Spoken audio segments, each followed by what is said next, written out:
और वाणी कह रही थी, बिना भजन गुरु के ये जीवन बेकार जा रहा है, मोला जा रहा है, इसकी कोई कीमत नहीं लग रही है। बता दिया गुरु प्रेमियों, महापुरुषों ने इस काया को जो मनुष्य के पास है वो सर्वोत्तम चोला है। आप सब जानते भी होंगे, जो कार्य मानव कर सकता है वो और कोई नहीं कर पाएगा। लेकिन गुरु प्रेमियों, मानव की चतुराई और मानव का बुद्धि का प्रकाश सर्वोत्तम है, सर्वश्रेष्ठ है। लेकिन कहीं कहीं पर ये मानव एक जानवर की बराबरी भी नहीं कर पाता। एक जानवर की बराबर मानव नहीं हो पाता कहीं कहीं पदों पर। ऐसे बहुत सारे प्रमाण हैं गुरु प्रेमियों महापुरुषों के दिए गए। बताया भी है, एक व्यक्ति के पास ना रोजगार, न व्यापार, न उसके पास किसी प्रकार का कोई खजाना, अपने जीवन से हताश हो गया। मन में ख्याल आया कि तू जीवन में ऐसे ही आया संसार में जीवन लेकर और ऐसे ही चला जाना है, तेरे पास तो कोई रोजगार व्यापार भी नहीं है, ऐसे जीवन का करना भी क्या है। मन में विचार आया कि इस जीवन को समाप्त कर देना है, खत्म कर देना, आत्महत्या कर लेनी है। निकल गए कहीं दूर पहाड़ पर आत्महत्या करने के लिए। जिस पर्वत पर वे आत्महत्या करने के लिए चढ़े, उसी पर्वत के पास में कोई सन्यासी ध्यानी ध्यान में बैठे हुए थे। उस सन्यासी की नजर उस व्यक्ति पर पड़ी कि वो कोई मरने आया, कोई इस पहाड़ से गिरकर आत्महत्या करना चाहता है। सन्यासी देख रहे हैं और आवाज दे रहे हैं, मुसाफिर ठहरो, क्या बात है, क्या करना चाह रहे हो। कहता है को महाराज, मैं अपने जीवन से हताश परेशान हो गया हूं, मैं जीवन ही समाप्त कर देना चाहता हूं। तुझ पर ऐसी क्या मुसीबत आ पड़ी भाई, ये जीवन तो अनमोल है, इसके पास तो वो खजाना है जो दुनिया में जिसकी कीमत कोई नहीं चुका पाता, वो सब कुछ तेरे पास है। कहता है महाराज मेरे पास कुछ भी नहीं है, मेरे पास तो रोजगार व्यापार किसी प्रकार का कोई खजाना भी नहीं है, इसलिए मैं अपने जीवन को समाप्त करना चाहता हूँ। नुकरे नहीं, तू नहीं जानता तेरे पास कितनी बड़ी दौलत, कितना बड़ा खजाना है, जिसकी तो कीमत ले पाकर भी उस खजाने को नहीं दे पाएगा। नो मेरे पास ऐसा क्या है, नुको आजा मैं तुम्हें बताता हूं। वे मुसाफिर नीचे आ गए। कहते हैं तू मरने तो जा ही रहा है, तू मेरे एक छोटा सा काम करता जा, हो सकता है तेरी परमारथ लग जाए, तुझे जाना तो है जीवन छोड़कर। नो बताइए महाराज क्या करना है, मुझे तो जाना है, अपने जीवन की अंतिम घड़ी समाप्त करनी है। कहता है जिस शहर में हम रह रहे हैं, इस शहर का जो सम्राट है वो मेरा मित्र है, और जो आपसे वो मांगेगा वो आप दे देना, और बदले में आपको मुंह मांगी कीमत दिला दूंगा, वो मेरा मित्र है। नुको महाराज मेरे पास तो देने योग्य कुछ है ही नहीं। नुको तुम्हारे पास है देने योग्य, तुम जानते नहीं, चलो मैं दिलाऊंगा जो तेरे पास है, और जो तुम कीमत चाहिए कीमत भी दिला दूंगा। वो सन्यासी उस सम्राट के पास उसको लेकर चले आते हैं। उस सन्यासी के वे मित्र थे। राजा को सन्यासी ने समझाया, ऐसे ऐसे बात है भाई, ये मरना चाहता है, अपने जीवन को खत्म कर देना चाहता है। कहते रे मुसाफिर, तो अपने जीवन को समाप्त क्यों करना चाहता है। नको राजन, हे सम्राट, मेरे पास जीने का कोई साधन नहीं है, किसी प्रकार की कोई दिशा भी नहीं है, मेरे पास कोई रोजगार नहीं, कोई व्यापार नहीं है, इसे जीवन से मैं करूंगा भी क्या। कहता है नुको अच्छा तेरे पास कुछ भी नहीं है। नुको नहीं, मेरे पास कुछ भी नहीं है, तो तूने ये निश्चित कर लिया तुझे जाना है संसार छोड़कर। नुको हाँ जाना है, ये मैं तय करके आया हूं, मुझे संसार से विदा होना है। ठीक है, तू जाना ही चाहता है तो मैं जो तुमसे लेना चाहता हूं वो तू मुझे दे दे, और जो तुझे चाहिए मैं तुम्हें दे देता हूं। नो बताइए राजन, मेरे पास क्या है देने को? मेरे पास तो कुछ भी नहीं। सम्राट कहते हैं नको, अगर तू अपनी एक आंख निकाल के मुझे दे तो मैं तुझे 2 लाख रुपए दूंगा। ये मुसाफिर राजा की बात सुनकर सहम गए। कहते नो क्या बात, अगर कीमत कम लग रही है तो 2 लाख की बजाय 4 लाख दूंगा, आप अपनी एक आंख निकाल कर गए। सन्यासी जी कहते हैं अगर कोई कीमत और बढ़ाना चाहता है और बढ़ा दूंगा। राजा कहता है अगर तू अपनी दोनों आंखें निकाल कर दे तो 10 लाख दूं मैं। सन्यासी जी कहते हैं अगर तुम्हें 10 लाख कम हो, ये मेरा मित्र है, मैं तुम्हें 15 लाख दिला दूंगा, निकाल दे दोनों आंख। कहते हैं राजन, ये देने योग्य वस्तु नहीं है। अरे कोई मेरे काम आने वाली वस्तु आप मुझे दे दीजिए, मैं कुछ भी करूं, आपको मुंह मांगी कीमत दूंगा। आप मुंह तो खोलिए कि आपको कीमत चाहिए। लेकिन आज तुम जब अपने जीवन को खत्म करना चाहते हो तो ये आंखें निकाल कर मुझे जो, और जो बदले में तुम्हें कीमत चाहिए मुझसे वो लो। कहते हैं राजन कहीं पागल तो नहीं हो गए, ये सन्यासी भी मुझे कहां लाकर फंसा दिया। उस मुसाफिर पर जो जीवन समाप्त करना चाहता था वो आंख नहीं दे पाता। इसलिए गुरु प्रेमियों, संत जो होते हैं एक पल में, एक क्षण में ज्ञान करा देते हैं। नकोरे मूर्ख, तेरे पास तो वो दौलत है जिसके 5 आंखें नहीं, ये नेत्र नहीं, इन आंखों की अनमोल कीमत उनसे पूछो क्या इसकी कीमत होती है। ऐसे ही महापुरुषों ने जीवन हीरा नहीं बताया, ऐसे ही महापुरुषों ने इस चोले को अनमोल नहीं बताया है। इसलिए गुरु प्रेमियों, एक एक सांस तो जिस दिन से तू गर्भ से आया था, मां के गर्भ से जिस दिन से तू आया था, उसी दिन से एक एक सांस कम होता जा रहा है। और इस विधि को जानने के लिए, इस मार्ग को पाने के लिए वो गुरु महाराज की शरणागत है। इसलिए गुरु प्रेमियों, गुरु दिया का मार्ग, गुरु का बताई जो लाइन है वो इस मानव की दिशा निर्देश है, जिसको इसके खजाने की, इसके अनमोल जीवन की कीमत बताता है। इसलिए गुरु प्रेमियों, ऐसे ने महापुरुषों ने इस जीवन को श्रेष्ठ बताया है। इसलिए जब तक जीवन है, जब तक ये सांस चल रही है, तब तक अपना परमार्थी बने, गुरु महाराज का आज्ञाकारी बने। इसलिए बता दिया गुरु प्रेमियों, ऐसा भी नहीं है कि ये सांस गिने चुने आपको मिले हैं।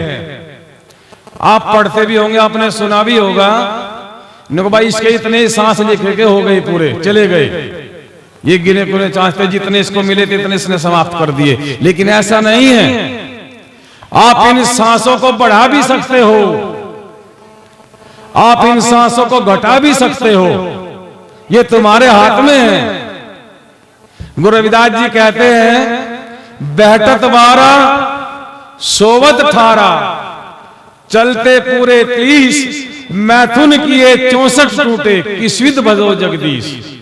यहां गुरु रविदास जी कहते हैं एक श्वास की जो गति, उनकी जो श्रेणी बताई है, बैठने में 1 मिनट में 12 सांस निकल गए, सोने में 18, जब तुम चल रहे हो तो 30, और मैथुन क्रिया से 64 गए।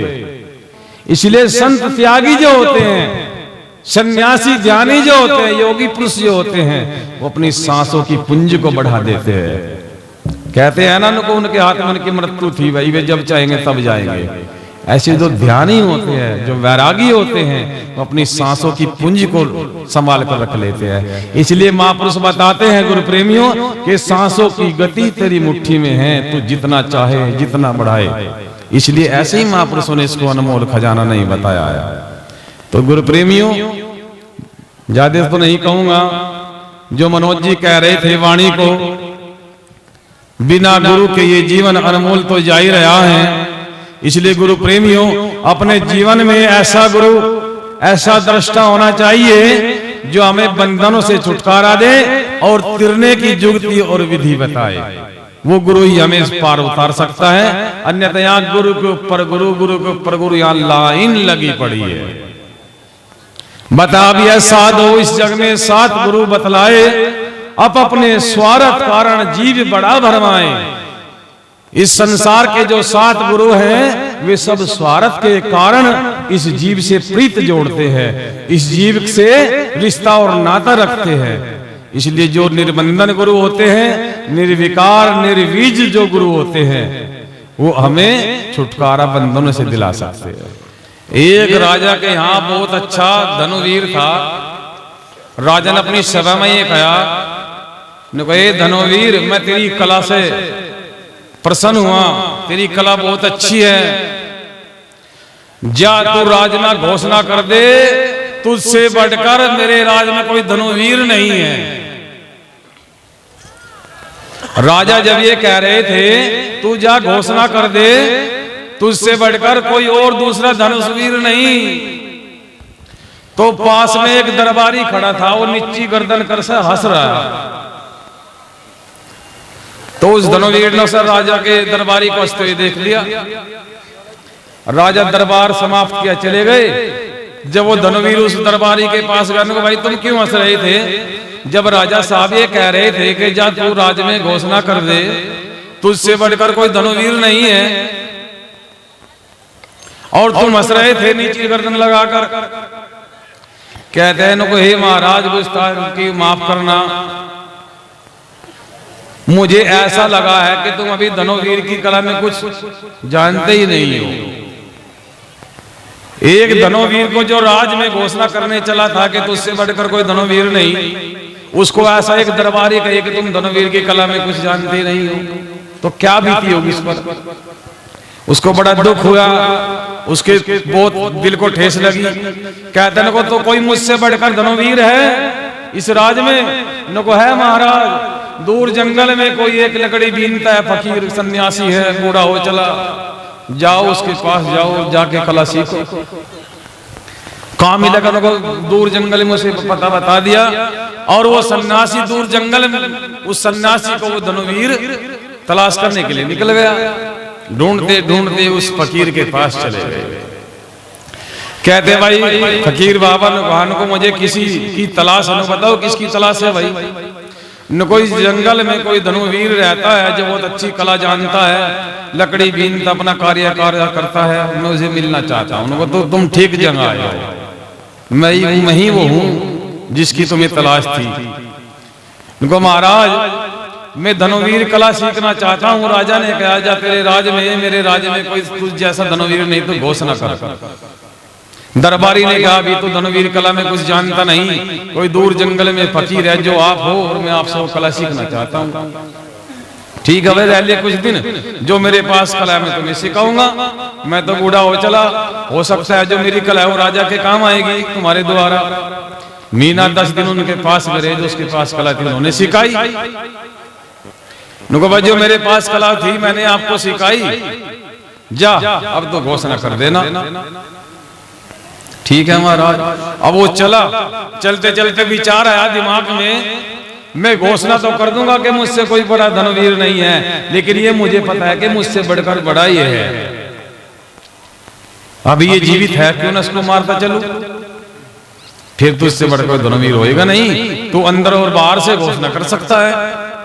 छिप गया किसी पेड़ की वो लटली छाया में छुप गया, और जब वो फकीर लकड़ी बीन कर आ रहे थे तो उसने धनुष में बाण चढ़ा छोड़ दिया।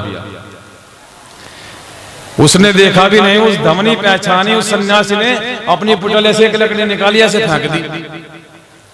वो जाकर बाण पे लगी और वो जाकर उसकी छाती में धंसा। कहते हैं महाराज ये क्या कर दिया?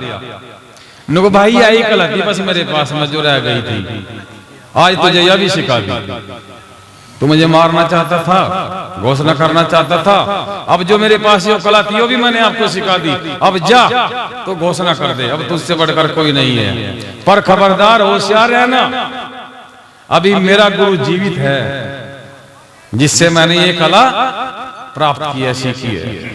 नुको अच्छा जी तुमसे भी बढ़कर कोई गुरु है तुम्हारा भी जीवित है? नुको हाँ, हाथ पैर बहुत बूढ़े हो चले, शरीर जर्जर हो गया है, कहाँ मिलेगा? एकांत में कहीं दूर जंगल में जहाँ दूर दूर तक कोई नजर नहीं आता, वो वहां पर मिलेंगे, जाओ। उसकी तलाश में वो धनुवीर निकल गया। दूर कहीं जंगल में जहाँ दूर दूर तक कहीं नहीं दिखाई देता, वहां भी सन्यासी ध्यान में बैठे थे, साधना में पहुंचे। उसने अपने परिचय दिया, महाराज मुझे ऐसे ऐसे आपके शिष्य ने भेजा है और जो आपके पास कला है मैं वो सीखना चाहता हूँ। क्या सीखना चाहता है भाई? मैं सीखना चाहता हूँ जो धनुषवीर की जो कला है वो आप मुझे सिखा दीजिए। आप बूढ़े हो चले, जो आपके पास में साधना है, जो आपके पास में कला है वो मुझे दे दीजिए, ताकि मैं अपने राजा को जाकर कह दूं कि अब तुम्हारे राज्य में मुझसे बढ़कर कोई धनुषवीर नहीं है। नो तुम धनुषवीर हो? नको हाँ मैं धनुवीर हूँ। तो नको फिर धनुष को आए कांधे टांगे फिरत हो? जब तुम धनुषवीर हो फिर ये धनुष तुमने कांधे पर क्यों टांगा है? कहते हैं महाराज क्या कह रहे हो आप? अगर मेरे पास ये धनुष नहीं होगा तो मैं धनुवीर किस बात का, कैसा धनुषवीर?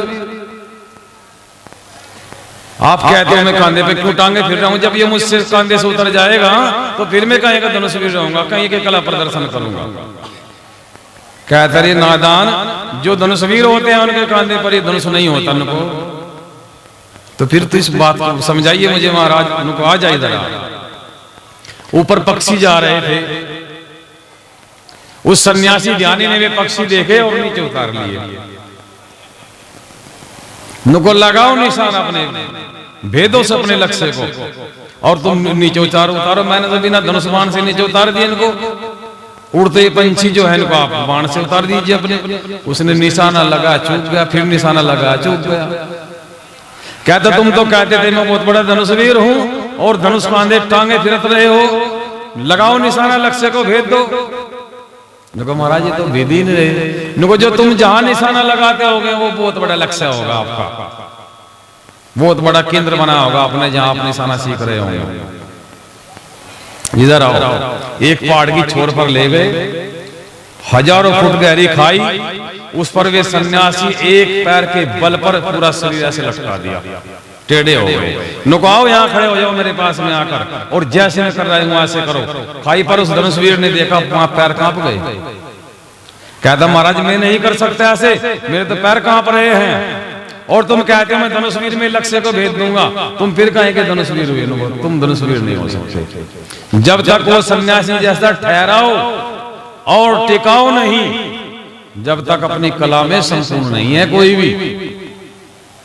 इसलिए गुरु प्रेमियों, जिस प्रकार की उस सन्यासी के पास वो कला और ठहरे हैं, उस विधि कला तो जानो संपूर्ण, अन्यथा सब उस धनुषवीर की कंधे के नाप जो करो धनुष कांधे टांगा फिर हम सब नहीं फिर रहे। सब ने अपने परिचय लिया नहीं, कोई गगन की, कोई निगम की, कोई चेतावनी की, कोई मायामुख नहीं तो क्या गए सब सार ऐसार सार सार नहीं गाई ऐसार हुए सब। तो भाई जैसा आपने प्रदर्शन किया इस समाज के सामने था, मैं उनके बारे में कुछ नहीं कहूंगा कि न क्या कहा, लेकिन मैं तो बता जो मंच पर अब तक चला। ठीक है जी। तो एक जयकारा लगाएंगे सभी बहनें भी और पुरुष भी, आलस्य उतर जाएगा सच में। अगर सर्दी में हाथ नहीं उठा सकते तो मुख से आवाज तो निकालोगे, और जब मुख से जयकारा गुरु महाराज के प्रति वो निकलेगा, वो भी एक सुमरण ही है। जितनी बार उनका नाम लिया जाए आत्मा भी पावन होगी, हृदय भी शुद्ध हो जाएगा। अगर हाथ उठा कर लगाओ तो बहुत अच्छी बात। अगर भाई बुक्कल में सर्दी आ जाएगी, गर्मी बन रखी, तो फिर आवाज तो निकालेगी। परम संत श्रीमणि सत्संगदास महाराज की,